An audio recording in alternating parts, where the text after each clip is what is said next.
right, checkity check 1 2 3. Hello, YouTube land.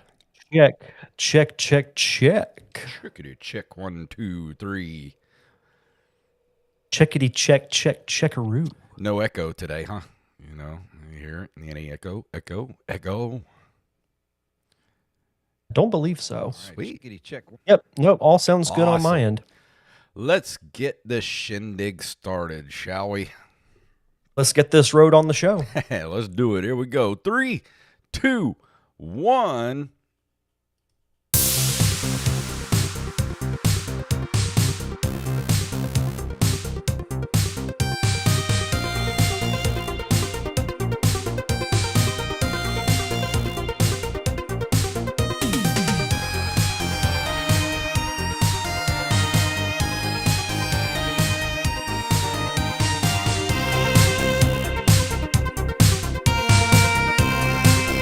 Greetings, programs, and welcome back to another episode of the Nerd Cave Retro Show. My name is Jason Robbins.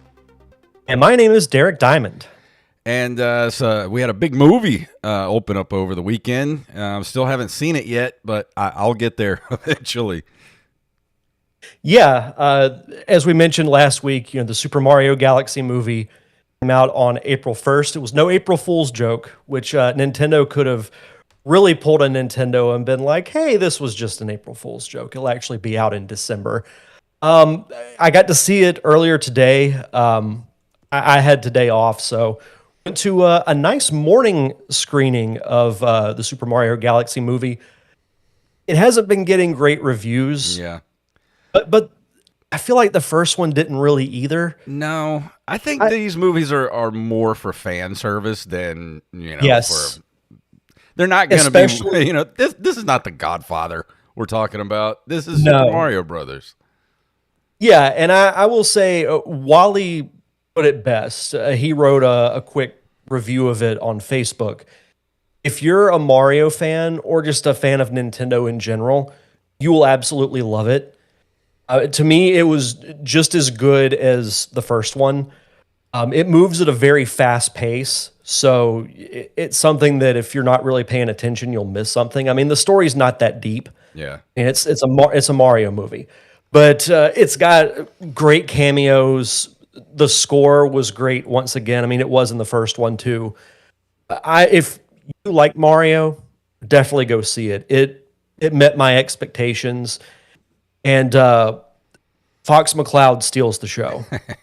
I can't wait to see it. I've been waiting to see it, and I got 2 free tickets burning a hole in my Cinemark app that I want to go and see Super Mario Galaxy. I was looking it up here, and it grossed approximately $372.5 million globally over the weekend, which is, I think, it's just shy of what the first one did. But dude, that ain't nothing to sneeze at. That's a lot of money. Especially these days when movie theaters aren't doing nearly as well as what they were doing. I mean, even when the first Mario movie came out, unless you have like an Avengers type movie, they're not going to do that great at the box office anymore. I mean, well, I think they're gearing up for a pretty good summer. I mean, we've got Supergirl coming out soon, which that trailer looks so good. I mean, just for Crypto alone, I'm going to see just for Crypto because he's the best good boy in the galaxy. And what else is coming out? Spider-Man, new Spider-Man movie coming out. Yeah, Spider-Man movie looks great. Incredible. Can't wait to go see that. And there's a bunch of stuff coming out this summer. That Mandalorian and Grogu's coming out too. Mandalorian, Grogu's coming. Just a lot of great movies. A lot of great Masters of the Universe. Oh yeah, Masters of the Universe is coming. It's like Gen X, millennial summer. We're just getting everything we've ever wanted in one summer. Yeah, this is the best summer lineup that we've gotten from movies in years. And yeah, I mean, I'm definitely going to try and go see as many as I can. But yeah, Nick in the chat room says he hasn't been to the movies in years. Like it might be the summer for you to get back into the movies because it got some good stuff coming out soon. Yeah, and Top Gun Maverick did really well too, especially with it being you could say technically we were still in the COVID era Yeah. when that movie came out. Yeah, I'm trying to think of the last movie I saw in the theater before or Super Mario Galaxy. It's been almost a year, I think, since I went to the movie theater. I don't go nearly as much as I used to. Yeah, we went and saw a movie not too long ago. I can't remember. It was it had Sydney Sweeney in it, and it was now I can't remember the name of it, or she was like the nanny or something like that. It's Oh, kinda The like Housemaid? yeah, the housemaid. That was it. Yeah, that was a pretty good movie because it's kind of like it starts off as one thing, and you think it's going to be like some kind of a Hallmark movie, and then it gets real dark real quick. That's what I've heard. I haven't seen it yet, but I've heard good things. Oh yeah, the Bob's Burgers movie was good too, Nick. I saw that in the theater. I love the Bob's Burgers movie. I haven't seen that either. Did I see that? There's a in the lot I theater, or haven't did I seen. see that on who? I can't remember now. That one's kind of fuzzy. That was during COVID too, so yeah, that was kind of a fuzzy memory. I don't remember if I saw it in the theater or if I watched it at home. One of the two. Yeah, but other than that, how was your Easter weekend? It was pretty good. Weighed some crawfish and let's see what else did we do. I made breakfast on Easter morning. And I don't remember what else I did. Honestly, it was just kind of one of those weekends where I just tried to relax as much as possible. Yeah, it's gone by way too fast, especially today, because today was like, I don't know how the weather is over there, but it's been really gray and gloomy Oh yeah, the it has past been couple here of days. too. And I was sitting on the couch at like 2:30 or 3, and I struggled so hard to stay awake. Yeah. So it's been one of those days, but it was a busy weekend with work. I had to go to Tallahassee Saturday night and didn't get back until around 2 a.m. Easter morning. So spent the past couple of days just kind of chilling at home. Oh yeah, spent a lot of the day Saturday trying to find something nice to wear for the big event got coming up soon, and it's trying to find stuff is hard, to that looks like something I would want to wear. Yeah, I know what you mean. I used to worry about that kind of stuff all the time, and now I just wear like generic t-shirts, comfortable pants, and that's Yeah. pretty much it. Yeah, Angelina. But yeah, other says, than that, I must have seen Bob's Burgers in the movies with my other girlfriend.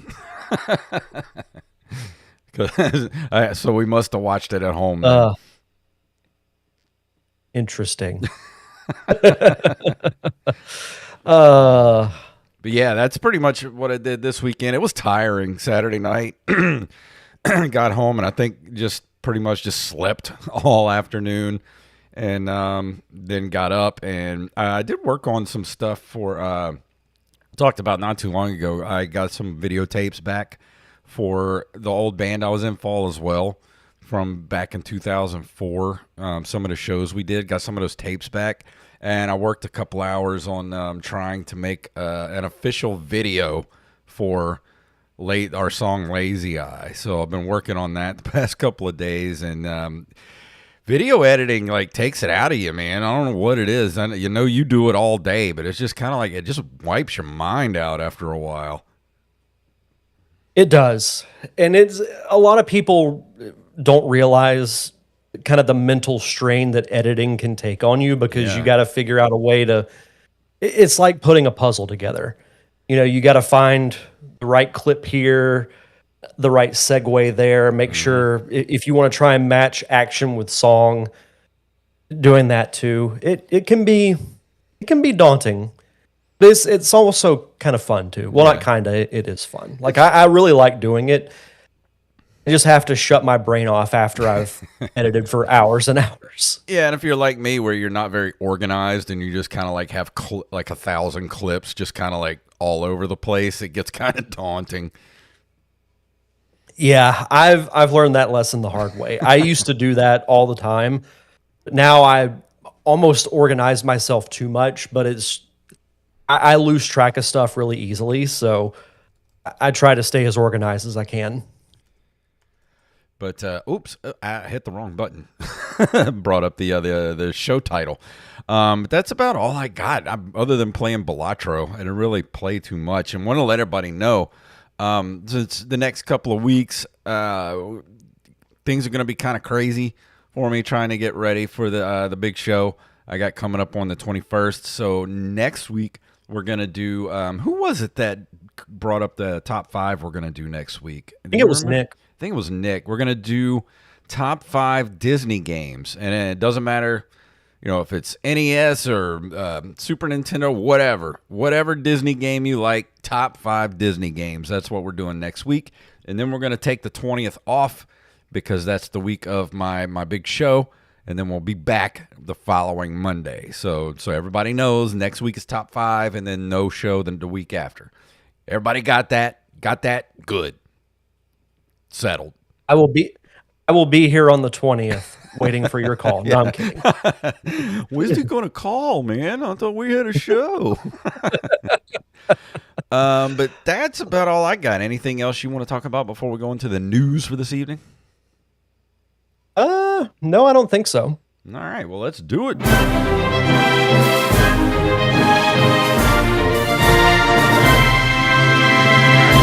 Most of this week's stories were provided to us by our good friends Armez Jackson and Tyler Watson. And if you have a news story you'd like us to cover, send them to nerdcaveretro@gmail.com or in the news article tab on our Discord. And the first story is from videogameschronicle.com. Blaze announces Evercade Nexus handheld, including enhanced versions of Banjo-Kazooie and Banjo-Tooie. Both rare classics will feature widescreen and twin stick support. That's awesome. I like that. Let's see. Blaze Entertainment has announced the latest product in its Evercade line of retro devices. The Evercade Nexus is a new handheld which is set to be released in October of 2026 with pre-orders starting on April 1st, which was 5 days ago. The successor to its Evercade EXPR handheld, the Nexus is a premium device with a 5.89-inch IPS display as opposed to the 4.3 IPS screen on the Evercade EXPR. It also adds twin analog sticks for the first time on an Evercade device, as well as wireless headphone support and EverSync, a new local multiplayer feature which lets players share their game wirelessly to another Evercade Nexus console, meaning only one cartridge is needed. That's awesome.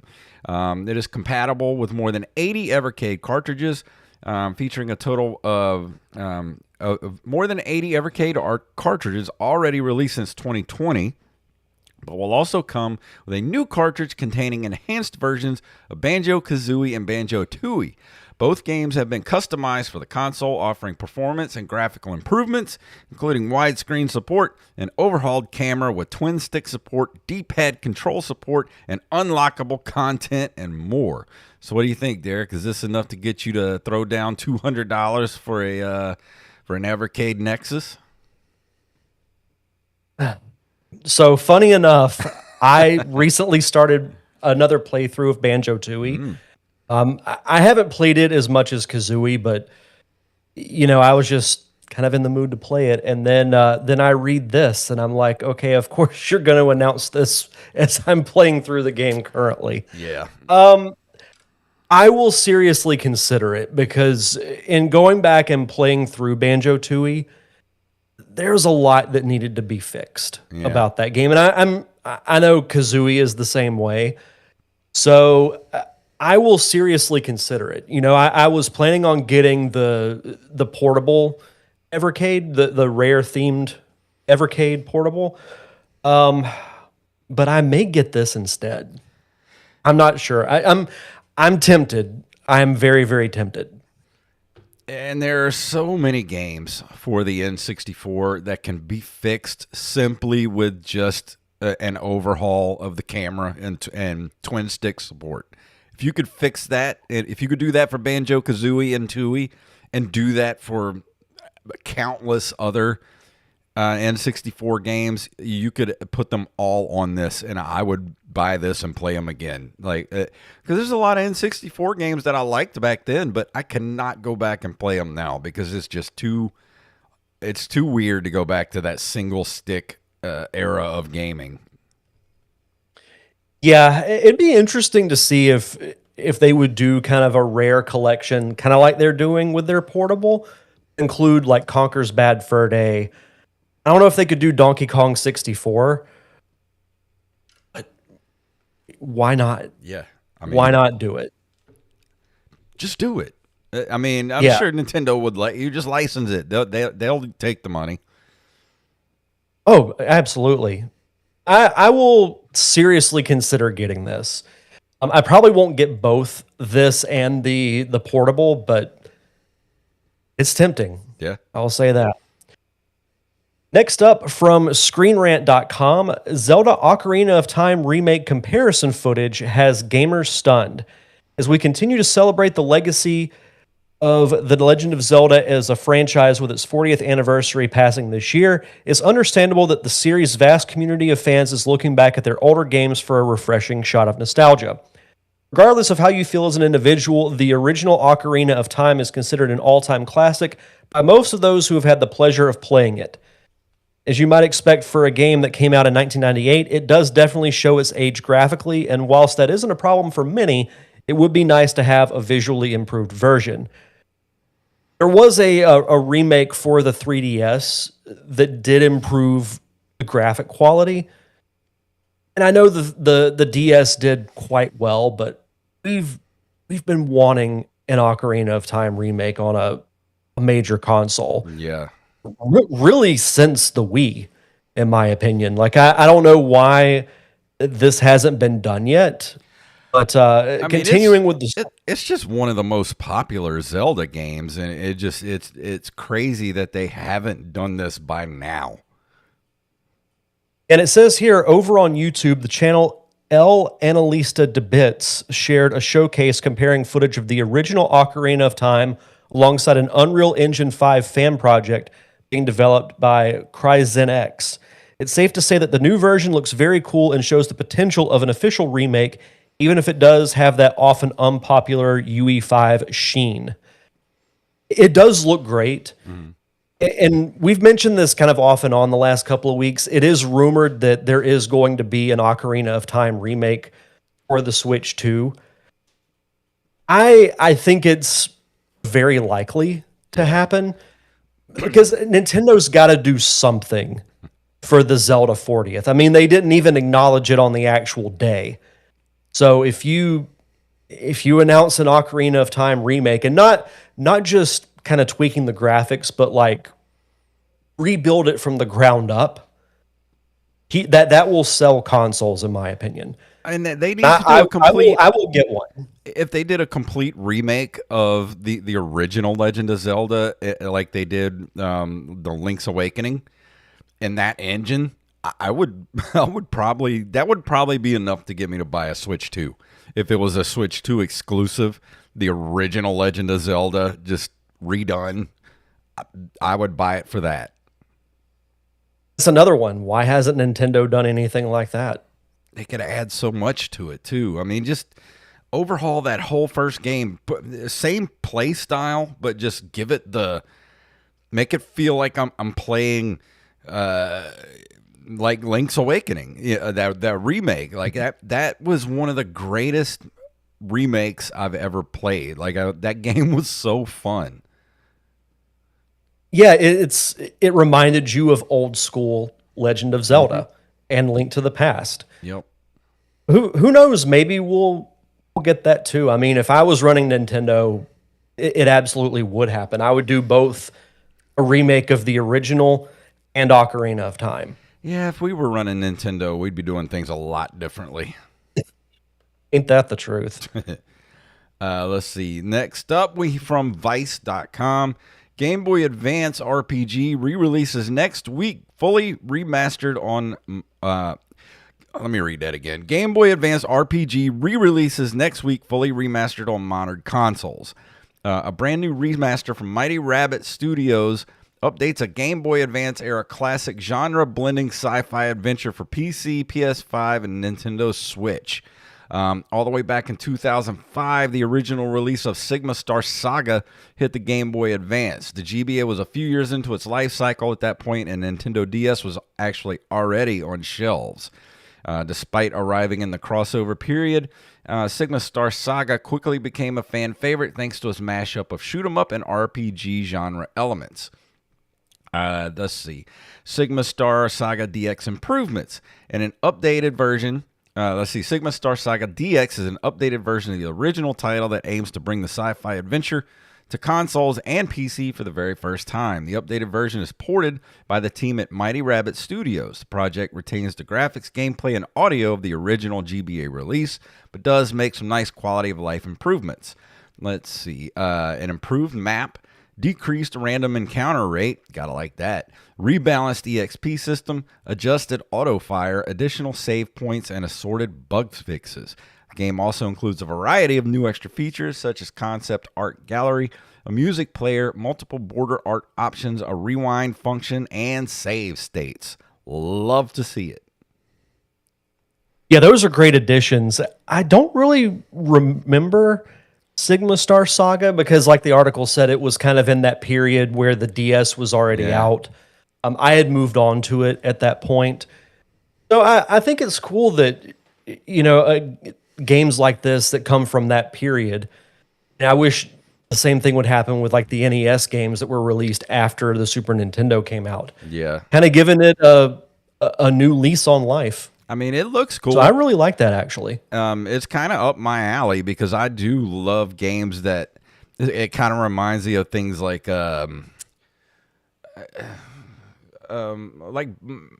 Blaster Master, things like that, kind of genre blending where you have the shoot 'em up areas. You have I like a good.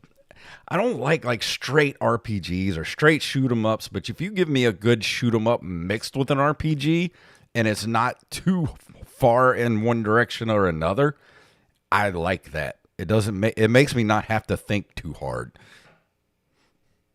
We all love a good game like that. Yeah, I don't want to think when I'm playing video games, so I'm playing video games.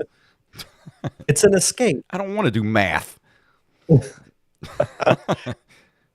Next up from timeextension.com, this was a very bittersweet article to come out. I will always cherish that chapter of my life. 1 million subs later, one of retro gaming's most famous YouTubers calls it quits. Gaming historian, real name Norman Caruso, has racked up more than 1 million subscribers thanks to his in-depth videos on classic video games. He's decided that it's time to finally move on. As spotted by PC Gamer, Caruso has released a final farewell video in which he explains the reasons for his decision. He said, "I assumed that after a few months I'd get the itch again and make a new video. To my surprise, that itch to make a new video never really came back.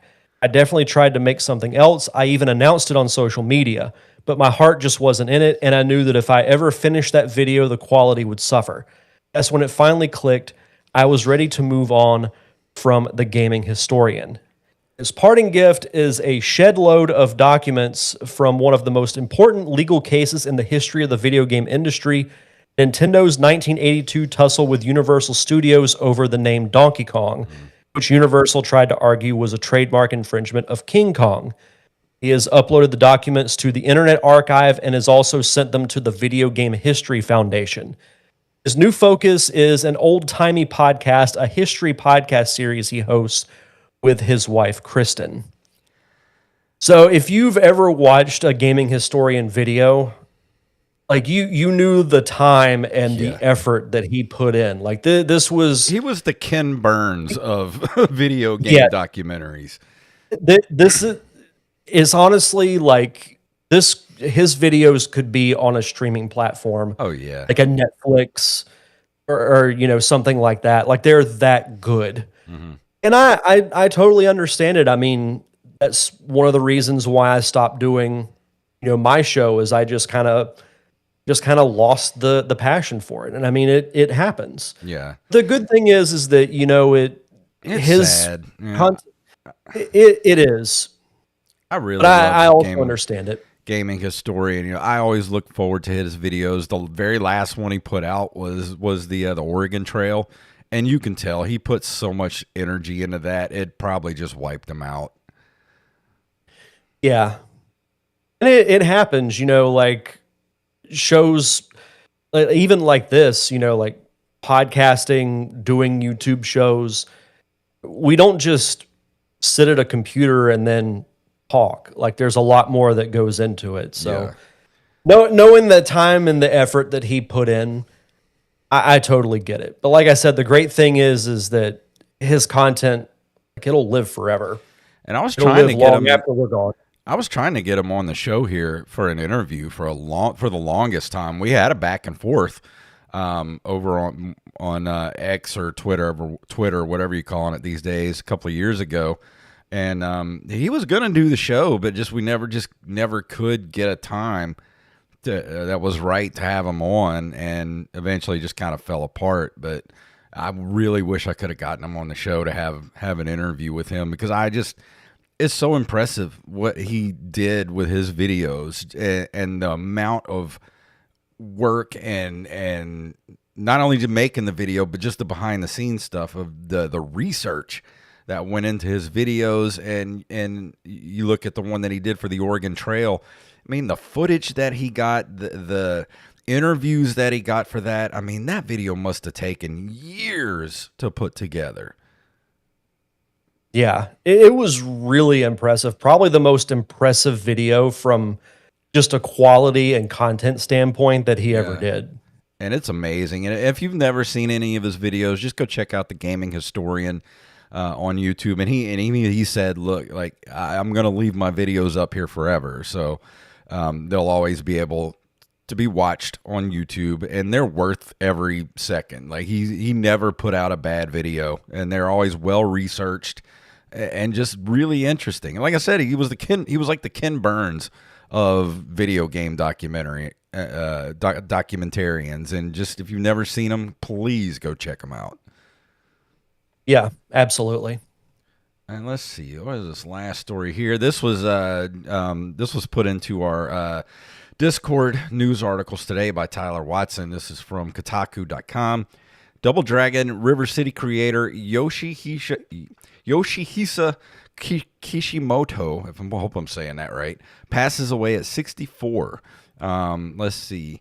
Confirmed by both Famitsu magazine and biographer Florent Jorges. I guess that's how you say that. Game developer Yoshihisa Kishimoto has passed away at 64. Kishimoto's bare-knuckle influence on gaming is far longer than any outstretched punch. The arcade hit released in the U.S. as Renegade. I'm not even going to try to say that. Neketsu, never mind. Renegade is what the game is. Not only spun into two everlasting series, but defined video game beatdowns as we know them. He began his career at Data East, working on Laserdisc responses to Dragon's Lair like Road Blaster and Cobra Command. He spoke to Polygon about the history of Double Dragon. He said that intense youthful emotions fueled the creative drive behind those games. There was a girl and she dumped me, he told Polygon, which pulled the trigger. He then channeled the feelings into a new game, 1986's Koha Kunio-kun, a blend of Bruce Lee's ultra-popular movie Enter the Dragon and elements of his own rebellious youth. Followed protagonist Kunio-kun Kishimoto's self-insert, you pummeled local no-goodniks to protect your best buddy.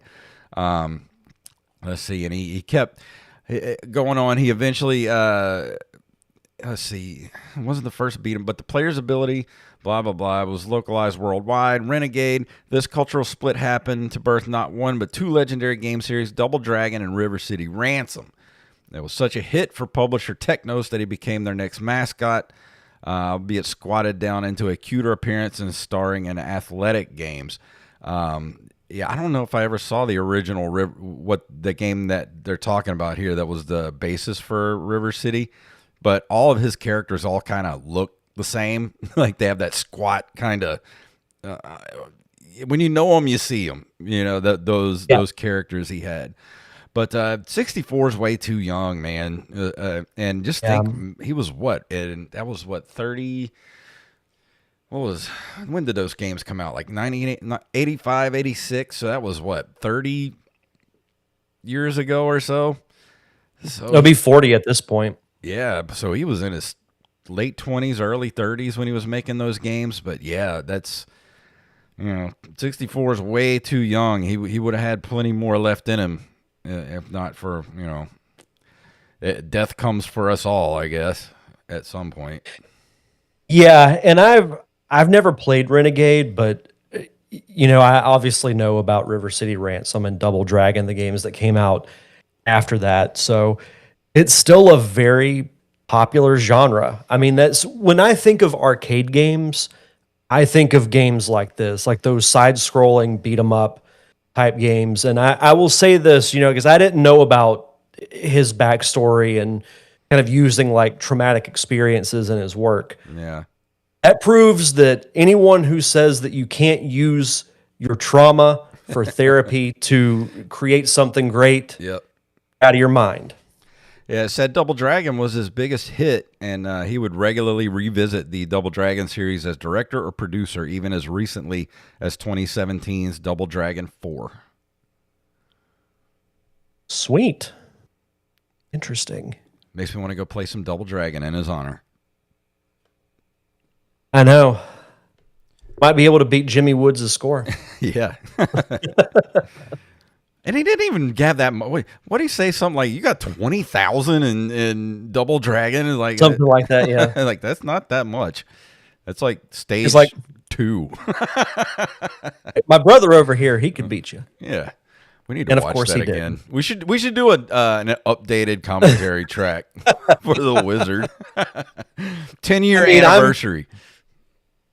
Yeah, that will be coming up later this year. Yeah. Now I'm depressed.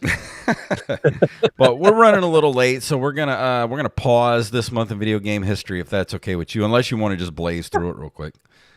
Oh, we can save it. Okay, we'll save it. Doesn't matter to me. And then before we go into the review for tonight, Derek, do you want to do our Patreon shout-outs? As always, we like to shout out our awesome patrons over at patreon.com/nerdcaveretro. Shout out to Jam the Ottoman, a.k.a. Siram11590, Zachary Herring, Eek7674, Omnislick, Alex the Alley Cat, Justin Nispel, Riley, the official NCR fact checker, Mr. Wally Phelps, Nick W., Eld the Zombie, Yup Fed, a.k.a. Knife, Raven, Daniel Salmon, a.k.a. Bethany Fox, our amazing Discord community manager, Mr. B-Res Coffee himself, Mike Eveland, Xblade07. You know him as Carlos Longoria. We know him as I Am the Rampage. Staff Sergeant Sketch, Gus and Penny, Matthew Salmon. This is ridiculous.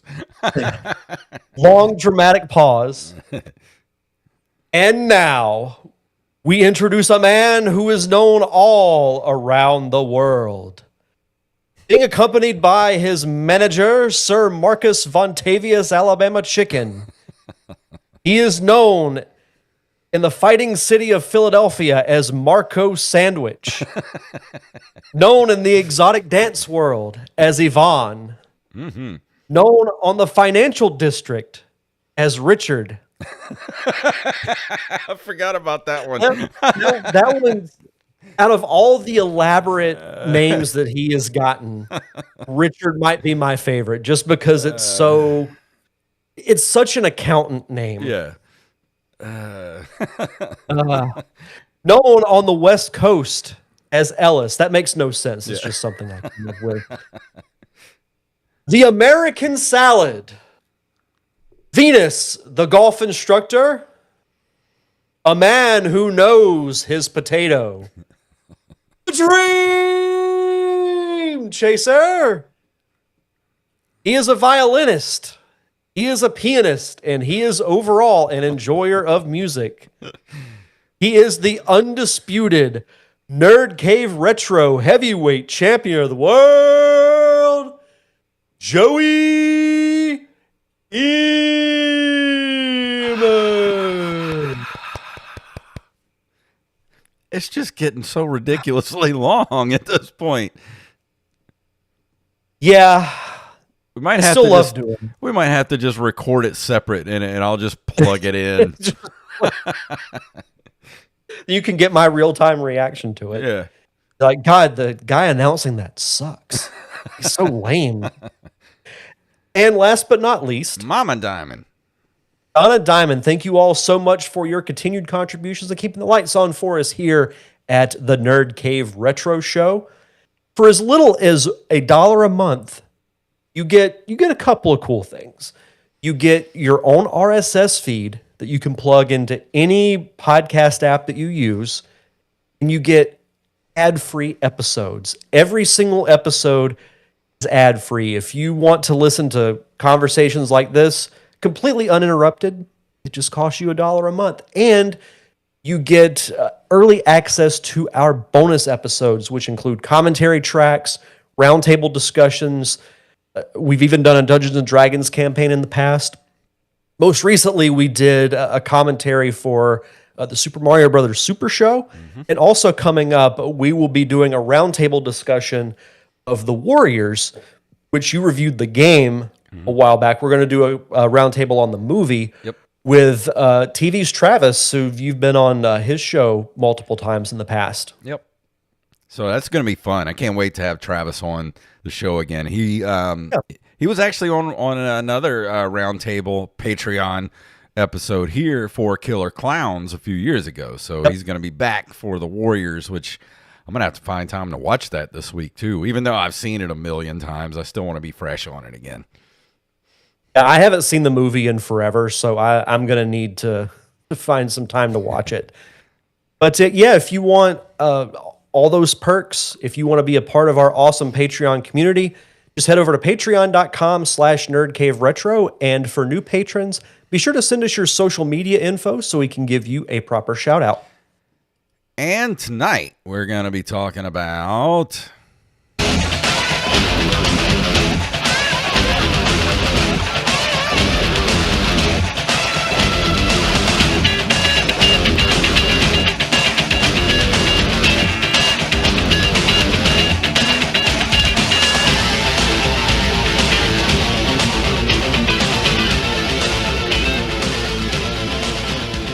Oh, man. The music makes me so happy. That is so 90s. It's so upbeat, it's calming, if that makes any sense whatsoever. But for nostalgic reasons. So I'm going to be reviewing a game that, honestly, I've thought about reviewing for years. It's just never, the occasions never really come up until now. We're going to be talking about WCW Nitro, which is a professional wrestling video game based on the television show WCW Monday Nitro. Released by THQ for the PlayStation in 1998, it featured a large roster of playable WCW wrestlers. We'll get to that. As well as full motion video clips of the TV show. So I have not played this game since the late 90s. And for some reason, even though I haven't played it in that long, it's one of the first wrestling games I think of. And it's far and away not the best wrestling game ever made, which I'll discuss more in detail as we go along. But I've been wanting to play it for a while.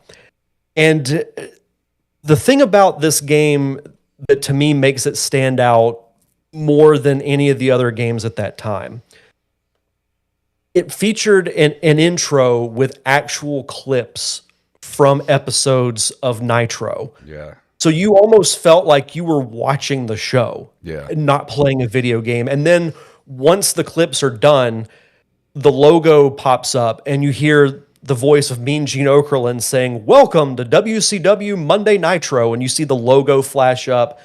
The song you heard is the actual theme song from Nitro. So you feel like you're watching Nitro, and it was really cool at that time because it was so rare, like so few and far between that you would have legit full motion clips like that. Yeah. And I don't think I've ever played this one, but I did play some of the later PlayStation 2 wrestling games. I don't think I played anything for the PlayStation 1.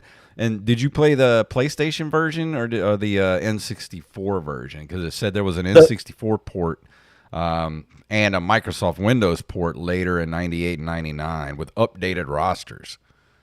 So I played the PlayStation version, and there's an interesting note about the PlayStation and the N64 that I'll bring up a little bit later on in the conversation.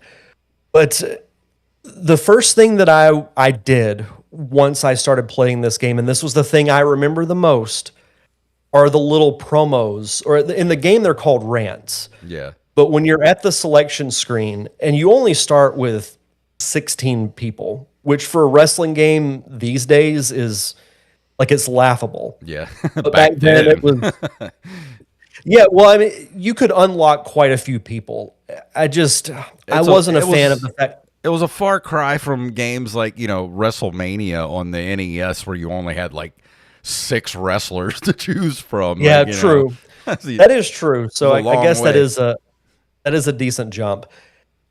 So what you could do is when you're at the character selection screen, you could hit the circle button and this quick, like 10, maybe 15-second promo from that particular wrestler would come up.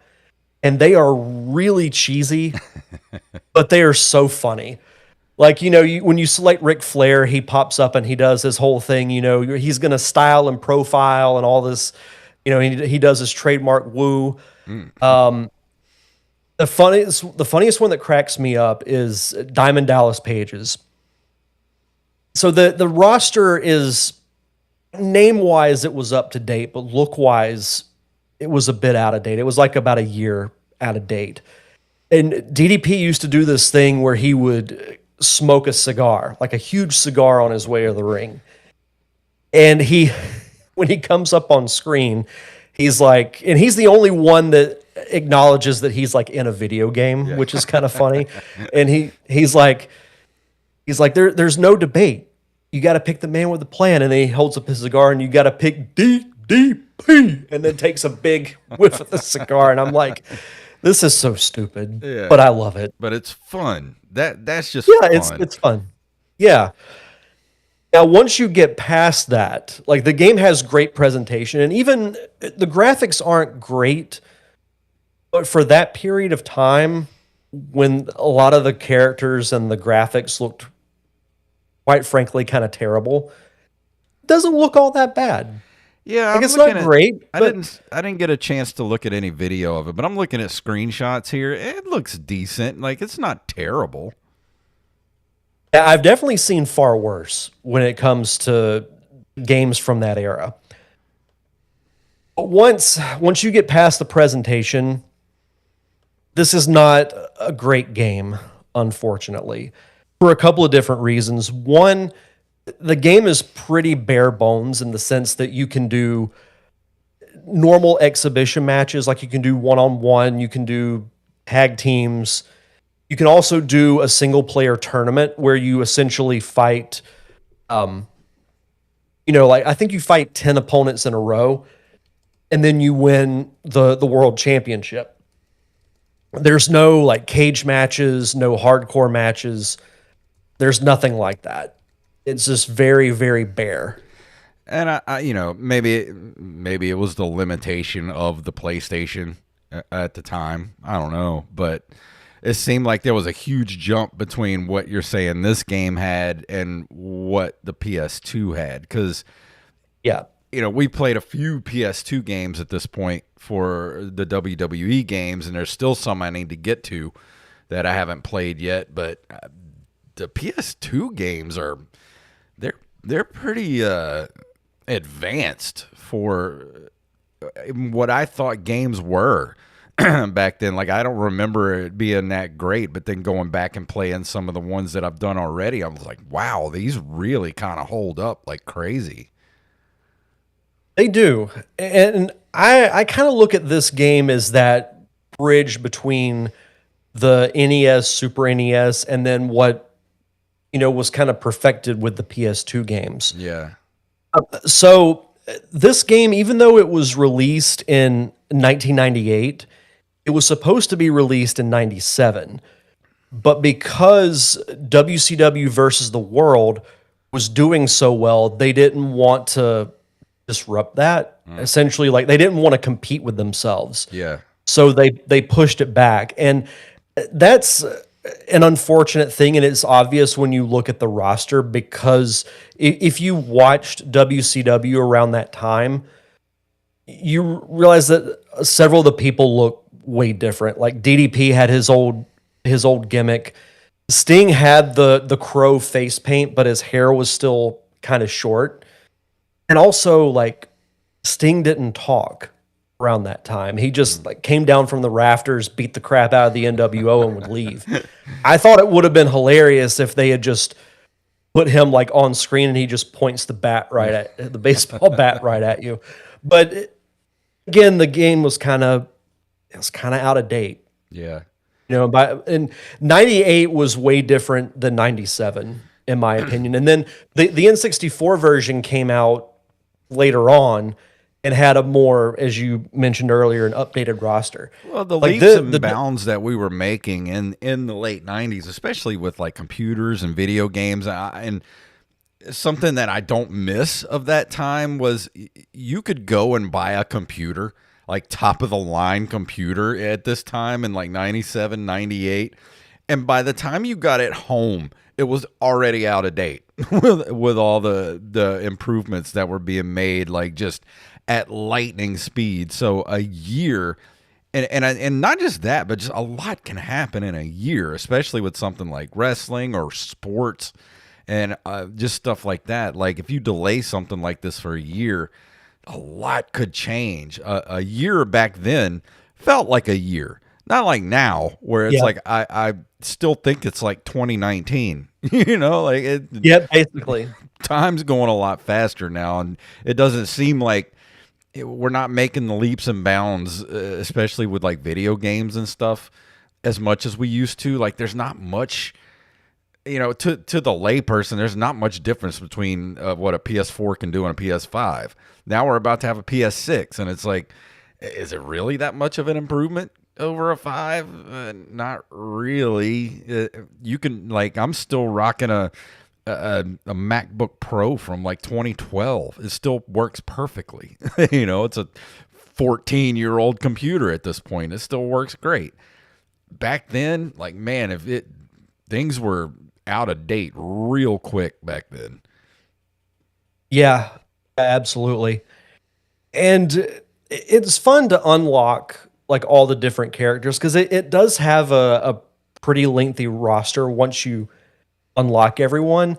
I guess it's kind of like the Smash Brothers approach where you started with like your core 8 characters or your core 12, and then you could basically what you have to do is you go through the tournament mode with specific wrestlers, and then once you beat it, you unlock someone. Yeah. And then it's essentially rinse and repeat. So it's kind of a frustrating process because the game is so limited with like things you can do. But do you that it's almost like, do you personally miss games like that though, where you could play a game and unlock characters, or would you rather have nowadays where you can just pay to unlock characters? no, I like actually playing through a game and unlocking characters. But the thing is like with this game specifically, because you have to do the same thing just with a different wrestler, it gets really repetitive really fast. Yeah. At least with a game like Smash Brothers, there were certain options or events you could do to unlock somebody. Yeah. But as far as the actual gameplay itself, not only are there really no options as far as match types go, the game doesn't play very well. It's very clunky. A lot of those games from that era, it was kind of difficult to really even do basic moves because you'd have to put in like certain button combinations, or to do a finisher, you'd have to hold the joystick to the left or to the right and then press triangle and circle at the same time. Yeah. And that was really kind of what got me to stop playing it, because I loved booting the game up and seeing it again. but after playing it, I'm like, yeah, this game's not very good. Yeah, it's kind of the way I felt about Double Dribble last week. Like, it was so many good memories. It was fun to crank it up for a few minutes, but then it's just kind of like, can't do it. Yeah, and that's really unfortunate. And I think THQ kind of shot themselves in the foot a little bit with the delayed release date. Because when 98 rolled around, there was someone who was not even included in the PlayStation version that was kind of WCW's top guy, and that was Goldberg. Yeah. You could unlock him in the N64 version, but when this game was made in 97, I don't even think Goldberg had debuted yet. Like, that's how quick his rise was as far as like up the ladder. And see, nowadays you can just get a patch where they could just patch him in. Yeah. Back then, you had a game that didn't have a character. Too bad. So sad. Yeah. Yeah. Until Creator Wrestler came along, which, you know, it wasn't by this point. So you were just kind of left out in the cold. Yeah. I don't know if the N64 version's any better. I would imagine it may be a little better, but probably not by much.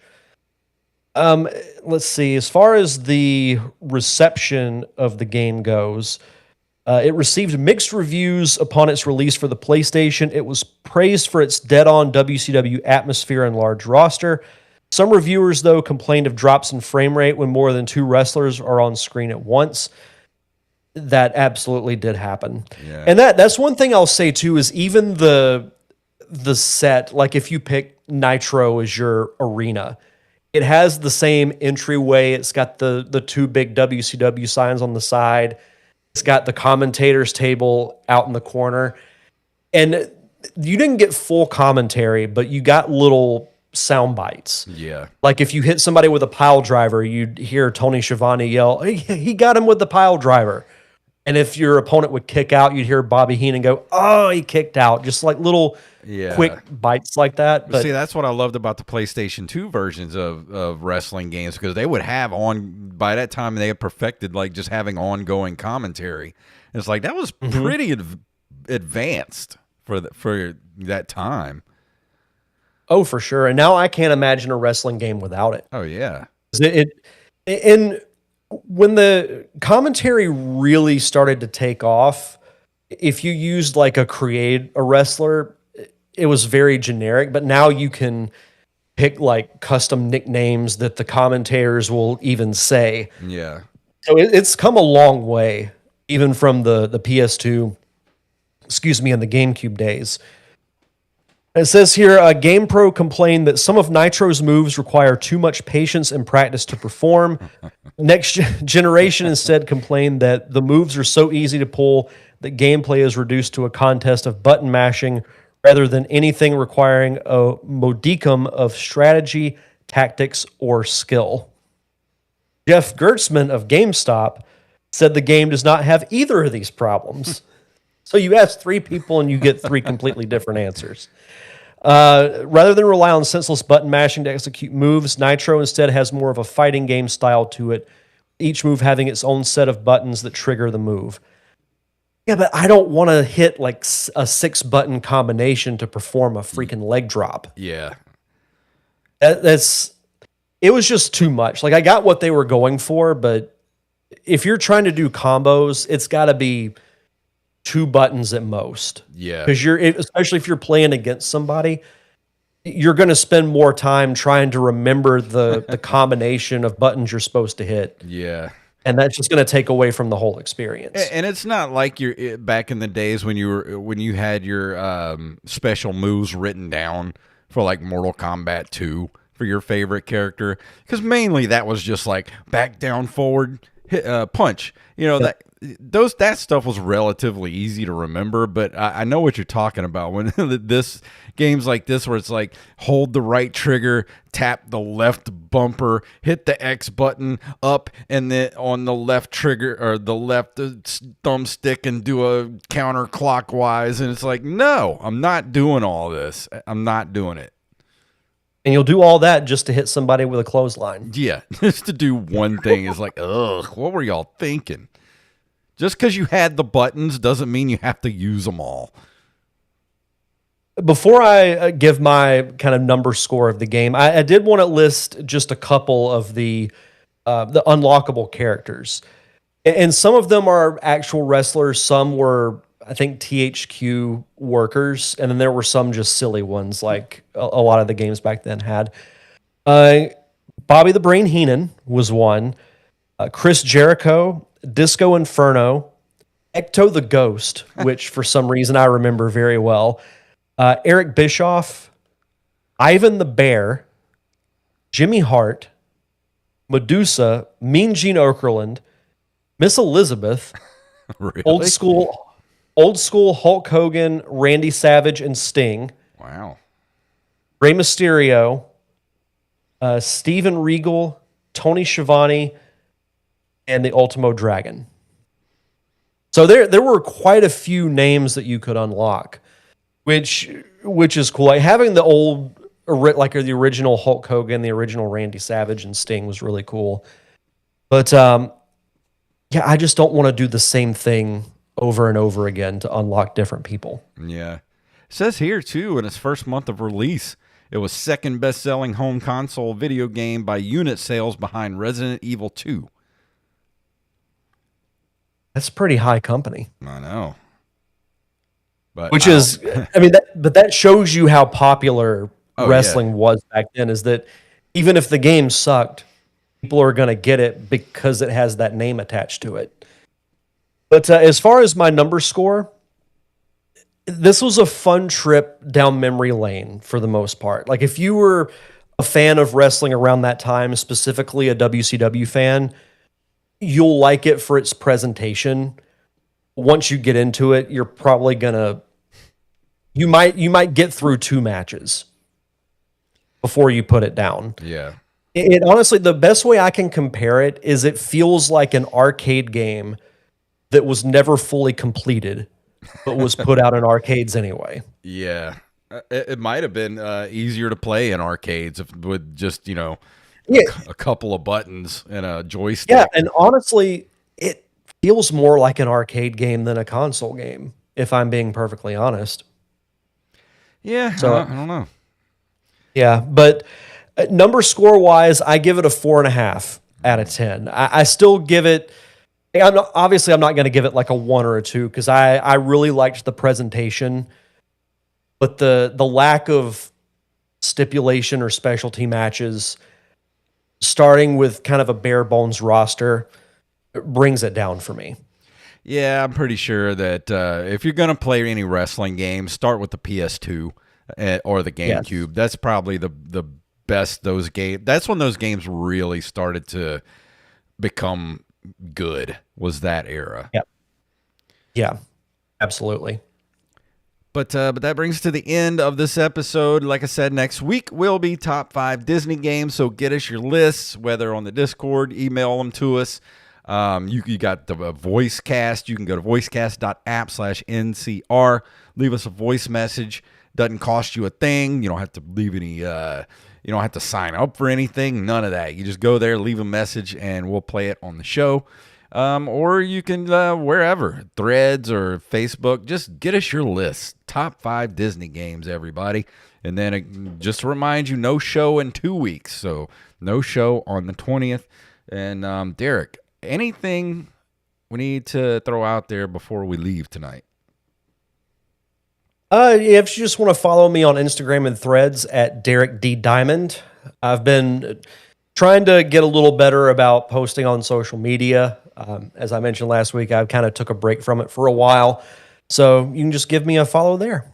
And go check out the new Arsa single, A Path to Poseidon, which just dropped on Spotify this week. Well, actually, all of the streaming platforms. Go check it out at Arsa Prog Metal on Instagram. And I think that's going to do it. Let me scroll up here and play our old theme, and not too loud. Let me turn that down. And if you want to email us at nerdcaveretro@gmail.com. Want to leave a voice message? Go to voicecast.app/NCR. You don't have to sign up for anything. You just leave a message. NerdCaveRetro.com, that's our link tree.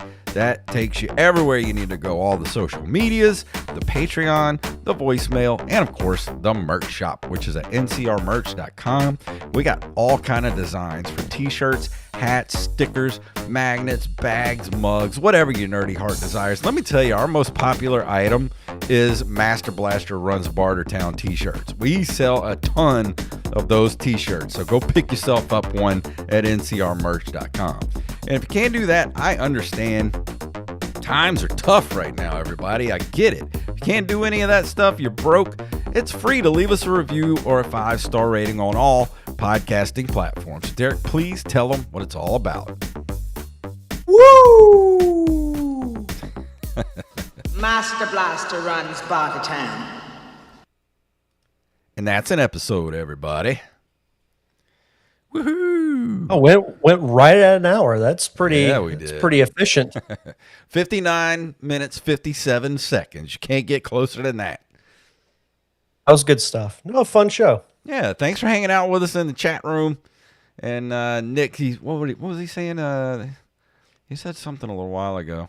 He said we were excited for the Malcolm in the Middle revival in a few days. Yes, I am, because I didn't even know that was happening till like a couple of weeks ago, and I was like, what?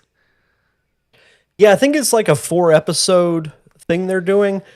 I remember hearing about it and then, saw that it was happening and then honestly kind of forgot about it. Yeah. But I'll definitely check it out. Like Malcolm in the Middle wasn't a show that I watched religiously, but I love I knew of it. I was right in the demographic for that show.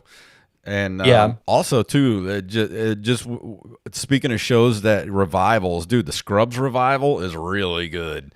I am loving the new episodes of Scrubs. It's like it never left. It's honestly better than I expected. I had decent expectations for it, but it's like they haven't missed a beat. I know. But go watch Scrubs, everybody. It's really good. And we're going to go ahead and put our little outro up here. Thanks for hanging out with us tonight. And if you want to watch us live, we'll be right here next week. Same